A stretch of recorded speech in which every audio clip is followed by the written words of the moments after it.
최악의 동물국회라는 오명을 쓰게 했던 지난 2019년 국회 패스트트랙 충돌 사건. 이 법원의 1심 판단이 어제 나왔죠. 전원 유죄였습니다. 하지만 국민의힘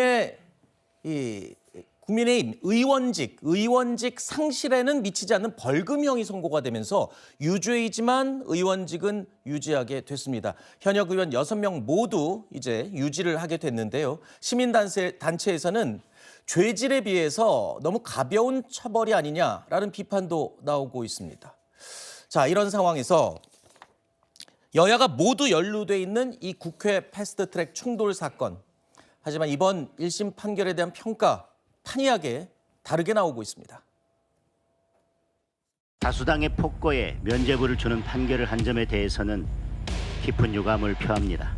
지난 2019년 패스트트랙 충돌은 단순한 충돌이 아니었습니다. 대한민국 헌정을 지키기 위한 마지막 저지선이었습니다. 무죄 판결이 나오지 않은 것은 매우 아쉽습니다. 무리한 기소였고 무리한 구형이었습니다. 그것을 확인시켜주는 결과라는 것을 명심해야 합니다. 민의의 전당 국회를 불법 점거한 난동꾼들에게 솜방망이 처벌을 내린 법원 결정에 깊은 유감을 표합니다. 선거를 앞두고 중대 혐의 피의자들에게 면죄부를 발부한 저희를 묻지 않을 수 없습니다. 반성은커녕 이를 명분 인정으로 둔갑시키는 파렴치함과 몰염치함의 경악을 금치 못하겠습니다. 이번 패스트트랙 충돌 사건에 대한 법원의 1심 판결을 놓고 국민의힘도 그리고 민주당도 똑같이 유감을 표명하고 있습니다. 이유는 또 완전히 다르죠. 특히 민주당 쪽에서는 조희대 사법부의 의도가 있는 솜방망이 처벌이다라는 의심을 하고 있고요.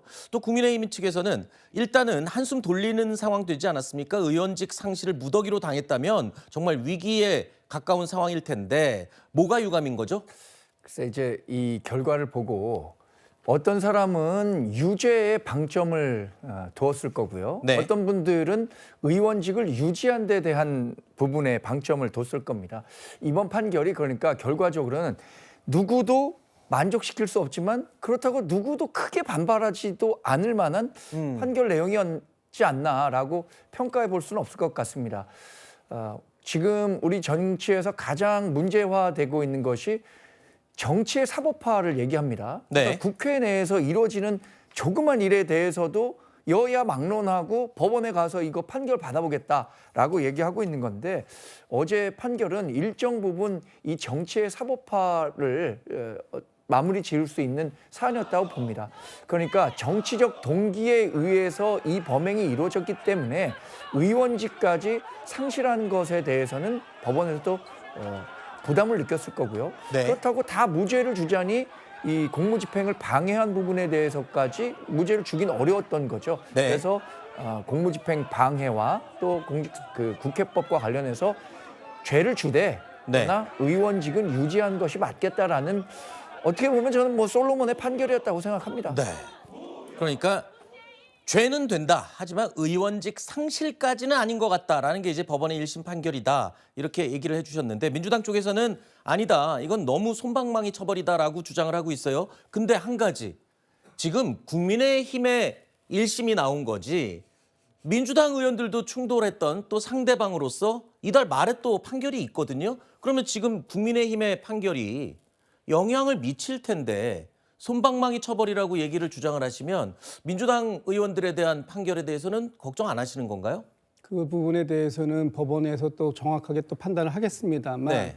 입장은 다른 것이죠. 저희 민주당 의원들은 사실상 폭력을 행사하는 데 있어서 그 부분을 막고자 했던 정당방위적 측면이 있는 부분이 있기 때문에 그 부분에 대해서 법원이 어떻게 판단할지는 다음 주에 있을 결심 공판 이후에 또 선고 공판까지 저는 지금 지켜볼 것이고요. 네. 지금 어제 있었던 이 패스트트랙 충돌 사건에 대해서 법원이 이렇게 그 법원에서 판단한 첫 번째 사례인데 이 부분에 있어서 이렇게 솜방망이 처벌을 하게 된다면 소위 동물국회를 막고자 해서 만들었던 이 국회 선진화법 이 부분에 대해서 앞으로 그러면 계속해서 어느 정도의 국회 내에서의 폭력은 용인되는 거 아니냐 네. 이렇게 해석된다면 이 그 국회 선진화법의 취지가 네. 무색되는 또 무력화되는 이런 또 나쁜 선례를 남길 수도 있겠다라는 측면에서 네. 저희는 매우 유감을 표시하고요. 네. 특히 한마디만 더 말씀드리면 국민의힘이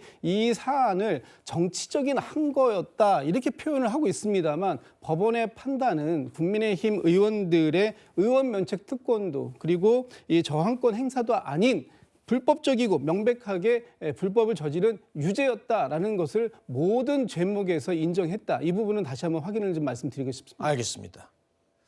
하지만 이게 지금 정청래 대표가 SNS에 올린 글인데요. 국민의힘이 국회 안에서 더 날뛰게끔 법원이 용인을 하고 용기를 준 셈이다.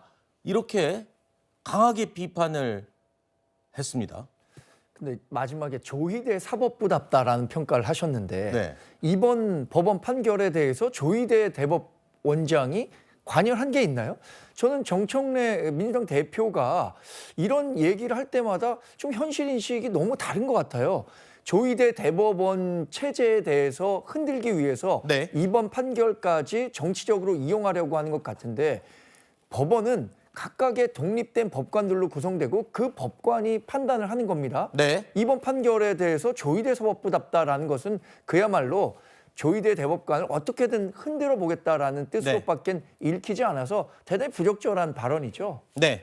지금 그 조희대 대법원장이 이끌고 있는 이 사법부 만약에 예를 하나 들어보겠습니다. 지규현 재판부가 지금 내란 재판을 진행하고 있는데 네. 이렇게 더디게 침대 축구처럼 진행하는 이 방식 이것에 대해서 대법원장이 아무 책임 없습니까? 만약에 내년 1월 이후에 이 사안에 대해서